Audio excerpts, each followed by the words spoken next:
It's week 2 in the series of living a Jesus-centered life, is my understanding.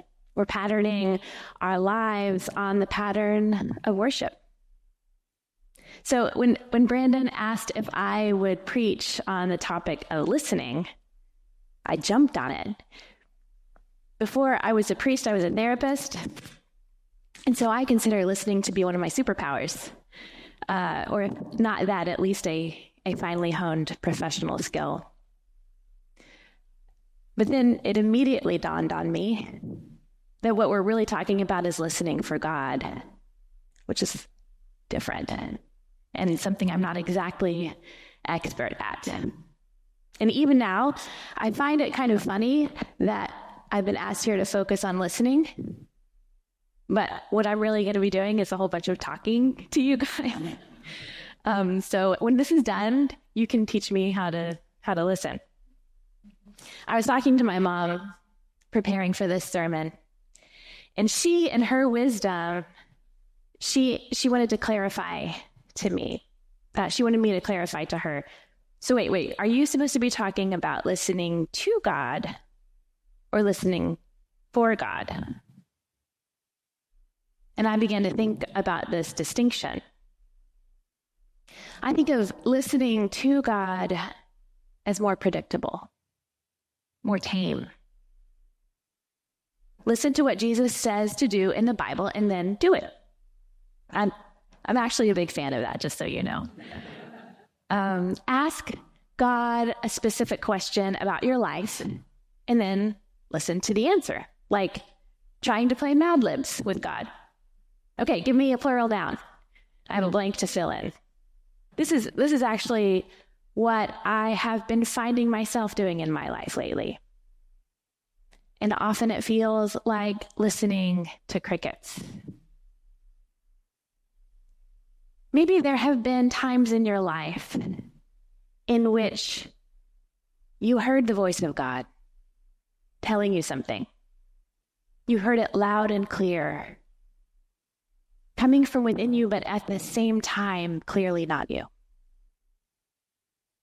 Maybe there have been times in your life where you felt like God was calling and you answered the phone, but as soon as you answered, you drove out of cell service and you just heard God's voice cutting in and out. But like, you know God's there, but it's just hard to make out.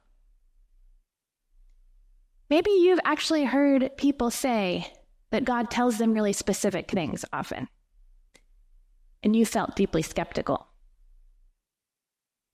Or you have felt slightly envious, wondering why God is so chatty with some people and not with you. Maybe you have longed to hear the voice of God, giving you some kind of guidance or assurance. You have longed for God to make God's presence deeply known in your life, in the midst of crickets, or static, or sheer devastating silence.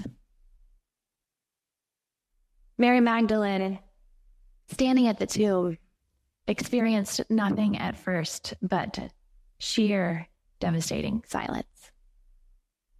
And when she looked in and found it empty, the silence could have swallowed her up. Mary Magdalene was a steadfast follower of Jesus. She's one of the faithful who remained present at the crucifixion, one of the few who returned to the tomb to begin the necessary burial rites for Jesus' body. She's sometimes called the apostle to the apostles. According to the Gospel of John, Mary Magdalene is the first person to be sent out to tell of the resurrection. She is the first person to proclaim the good news of the risen Christ. Mary does not waver in her devotion to Jesus Christ. And yet, even in this moment of her deepest longing for him, she has trouble hearing Jesus. Mary has presumably been listening to Jesus, ever since he cast out 7 demons from her life. I imagine she's been listening to every word of his that she could be around for. But now Mary is faced with the difficulty of transitioning to listening for Jesus. She may have to move to an openness that she's not had to have yet. And this is not easy for Mary, absorbed as she is in her previous understanding of who Jesus is. Concentrating on a very focused task of finding his body in order to do her loving and reverent work of burial preparation. She's even visited by angels, which in the Bible usually freaks people out. And Mary appears not to be alarmed by their presence, as much as she is, understandably, alarmed by Jesus' absence. And angels in the Bible usually come with a message to give. But these angels simply offer Mary a question. Why are you weeping? These angels don't really get Mary's attention, as far as we can tell. Their presence, their voices, don't alert her to the cosmic changes that have taken place. She's not hearing the voices of the angels before her. And then Jesus Christ himself is suddenly present to her. And there is a momentary but crucial breakdown of communication between Jesus and Mary Magdalene. He is standing before her, offering her the most stunning hope imaginable, ready to commission her to do holy work for him. And for a moment, she misses it entirely. She's focused on her specific question. Who has carried away Jesus' body, and where is he now? For Mary, these are the most important questions, the only information that she cares about. But Mary is thinking more about the answers she thinks she wants than the presence she knows she deeply desires. Now, y'all, it is not the case that Mary doesn't recognize Jesus because she is hysterical with grief. And it is not the case that she doesn't recognize him because she's so preoccupied with her tiny concerns that she can't see her beloved Jesus standing in front of her. We know from many stories in Scripture that the risen Christ shows up profoundly differently, that he is somehow not recognizable in appearance, that something is vastly changed about Jesus Christ on the other side of the cross and the resurrection. And Jesus must know this because he's patient with her.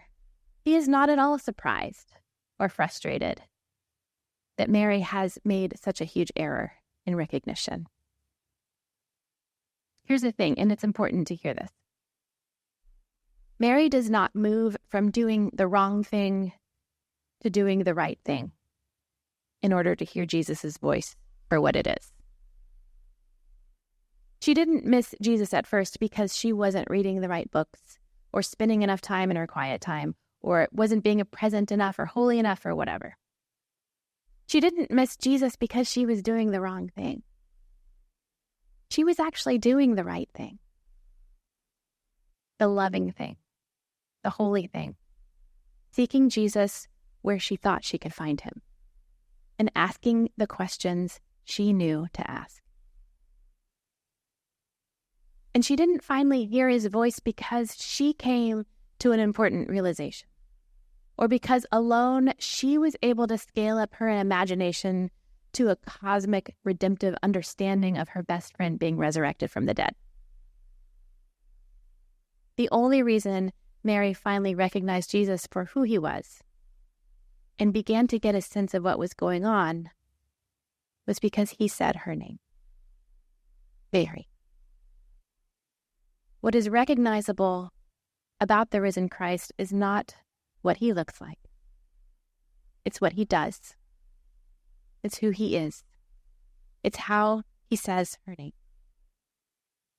the same way he said it to her over and over again in his time of ministering to her and including her in his ministry to others.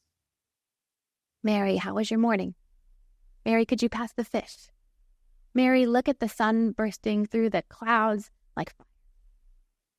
Mary, let's invite those people to dinner. Take this bread, Mary, and drink this cup. Mary Magdalene had asked a specific question of Christ that she believed was deeply important, but ends up being kind of nonsensical. He says to him, "Sir, if you have carried him away, tell me where you have laid him." And Jesus' answer is, Mary. It's Jesus who brings about the recognition.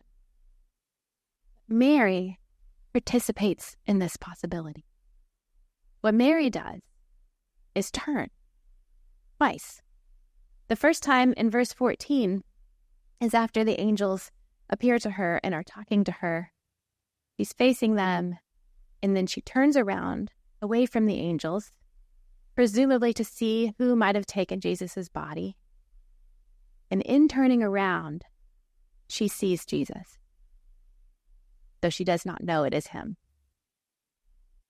And the second time is after Jesus says her name. It says in verse 16 that Jesus says, Mary. And then she turns again and says to him, even though we have already been told that she has turned around once and seen him and that they are talking to one another, somehow she manages to turn again. So Mary turns, and then she recognizes Jesus' voice, and then she turns again. A dance, an interaction, a movement, reciprocal, ever closer to the Word of God.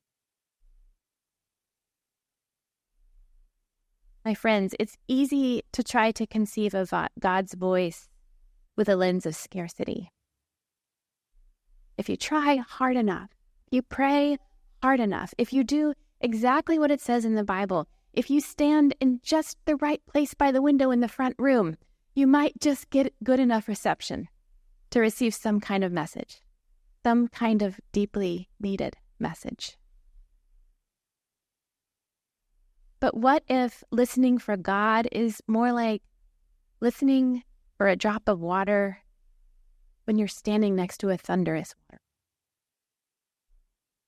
What if you ask for a plural noun for your Mad Libs and God responds with Rachmaninoff's Piano Concerto No. 2?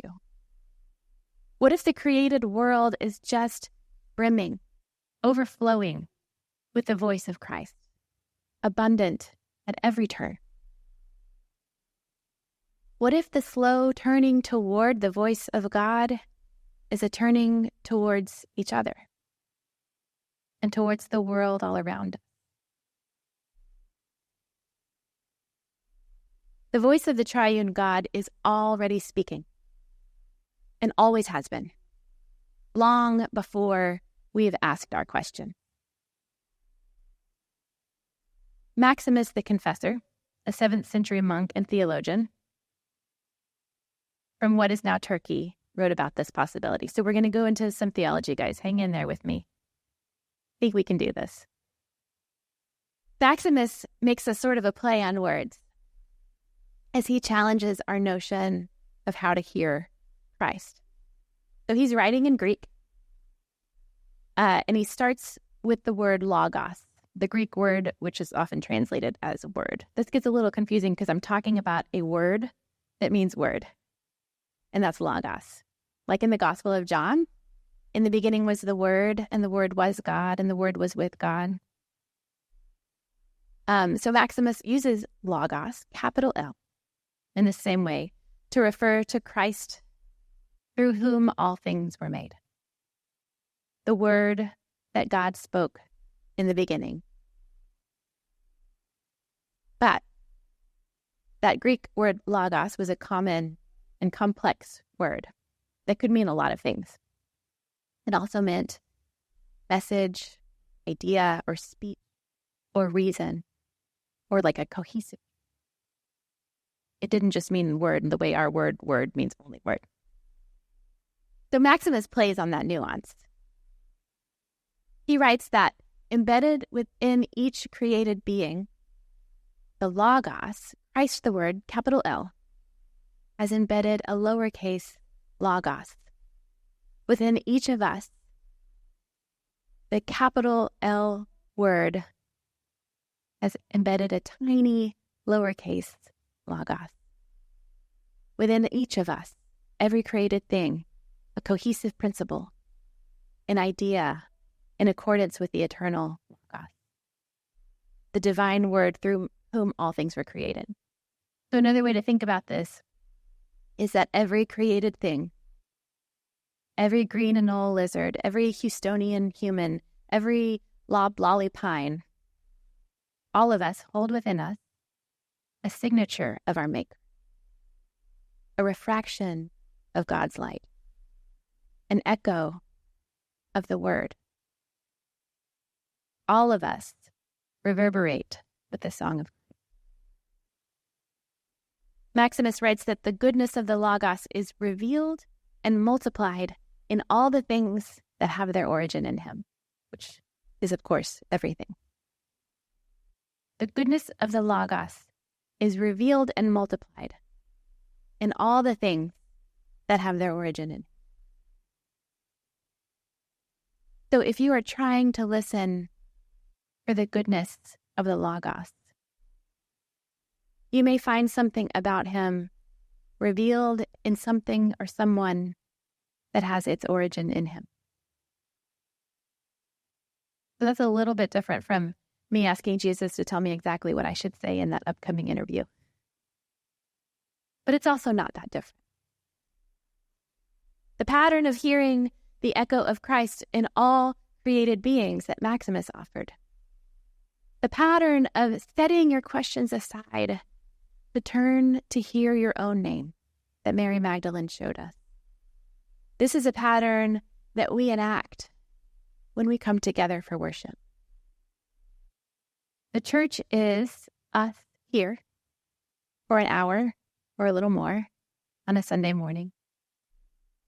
But it is also the gathering of God's people across space and time, stretching from Mary Magdalene to Maximus to you and me, from the other side of the world to the East End where my church is, and to yours right here. And we are a gathering of people who come together to listen together. When we gather together, we practice the habit of listening, not just to God, but also listening for God. We practice the habit of turning towards God's voice. My kids, who are almost 10 and 13, have been taking violin lessons since they were like 4 or 5. Some of you may have heard of the Suzuki method of learning music. Has anybody heard of the Suzuki method? The musicians, okay. So one of the ideas is that people learn music like they learn language, not only with formal, structured instruction, but by simply listening to it over and over, long before you have any capacity to reproduce it.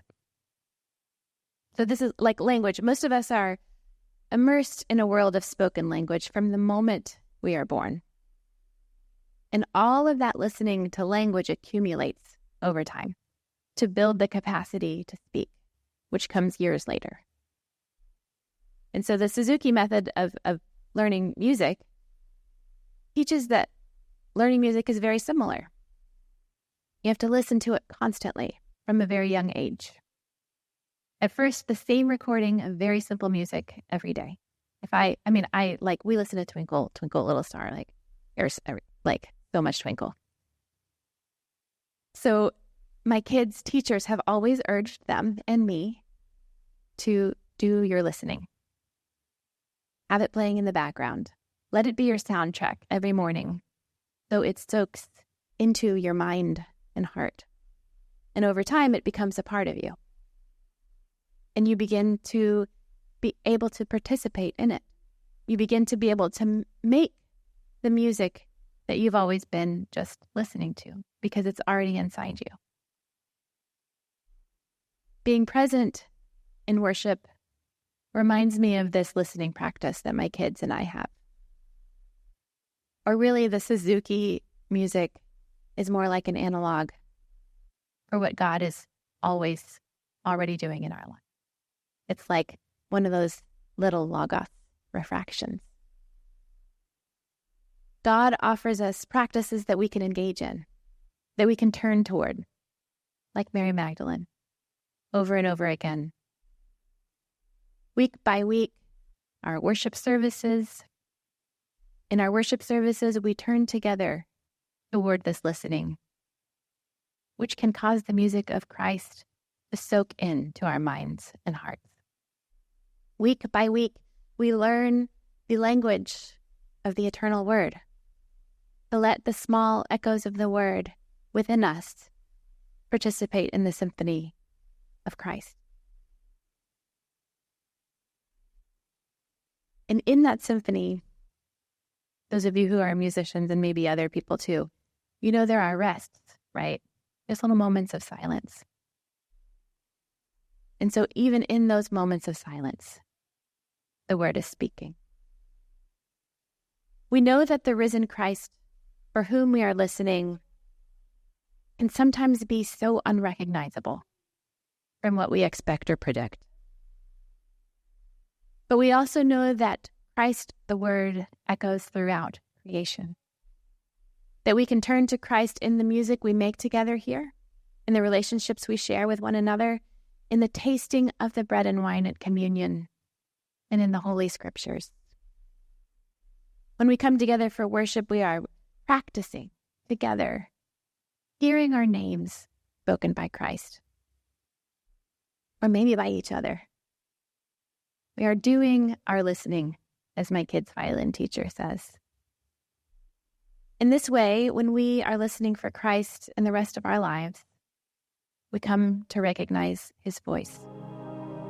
And it will simply be him saying our names.